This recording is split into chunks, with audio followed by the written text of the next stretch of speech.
In complete contrast to a statement earlier this week concerning a need for talks with North Korea over the nuclear crisis, U.S. Secretary of State Rex Tillerson has said Pyongyang must earn its way into negotiations. That was at a special session of the United Nations Security Council. RT's Caleb Maupin reports on that from New York. Well, the presence of the two officials made it pretty clear that the stakes are getting higher as we watched the meeting in the UN Security Council chamber. Now, we heard from U.S. Secretary of State Rex Tillerson. He emphasized that the United States did not want to go to war with North Korea, but that they will be increasing their pressure on the country. That is intended to lead to diplomatic talks. In the meantime, the president's been very clear. Militarily, we are going to be prepared should something go wrong, and our military is prepared. A representative from North Korea was able to take the floor at the meeting. Now, the representative from North Korea said that it was the United States that was to blame for the crisis in the Korean Peninsula, and that their development of nuclear weapons was only done to deter attack against their country. This is the representative of North Korea speaking in the UN Security Council chamber. Our possession of nuclear weapons was an individual self-defensive measures of defend our sovereignty and rights of existence and development from the U.S. nuclear threat and blackmail, and anyone is to blame for it. The U.S. is the one who must be held accountable. Now, we heard from the representative of Russia, and he addressed the Security Council and emphasized that while Russia does not approve of North Korea's activities, its testing of missiles, its nuclear proliferation, that saber-rattling and threats against the country don't seem to be the solution, and that as long as the country feels like it's under attack and like it's under threat, it's not likely to disarm and give up its nuclear weapons.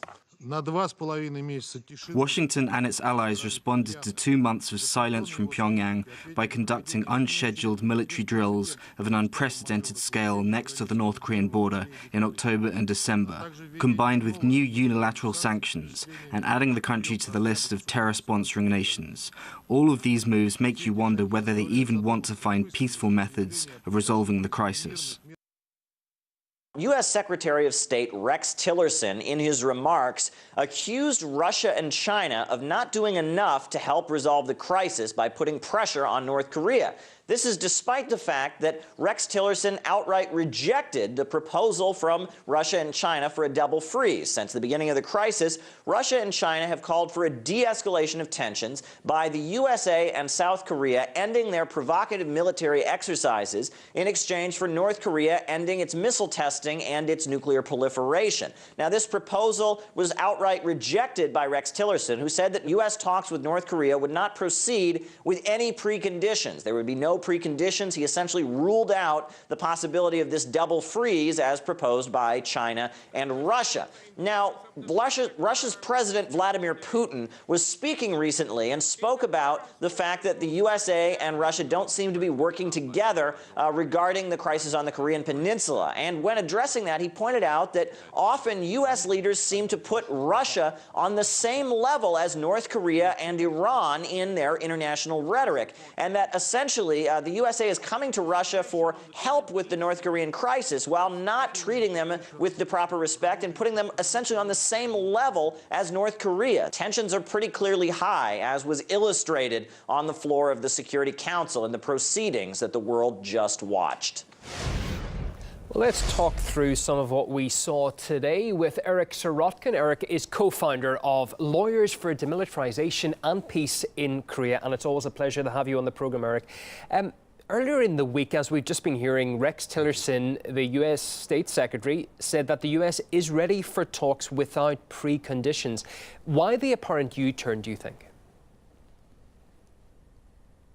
Well, first of all, negotiations with preconditions misses the point of negotiations. I'm a mediator and a lawyer, and I'm involved in negotiations, and I think President Trump is demonstrating real ignorance about negotiating and how that works.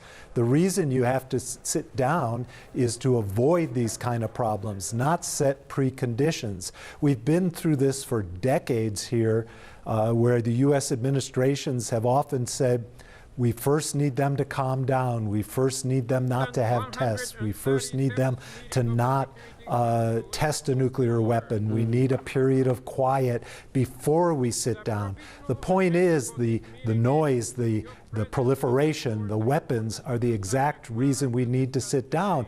And I think Secretary Tillerson got it right. We should be able to sit down and first talk about the wallpaper or the environment that we're sitting in, talk about anything, because that begins to build relationship. And I think we're facing a situation with those statements by the Secretary of State that would lead to talks being set up. And I think this is a further example that the United States doesn't appear to want a diplomatic solution and doesn't appear to want to sit down and talk.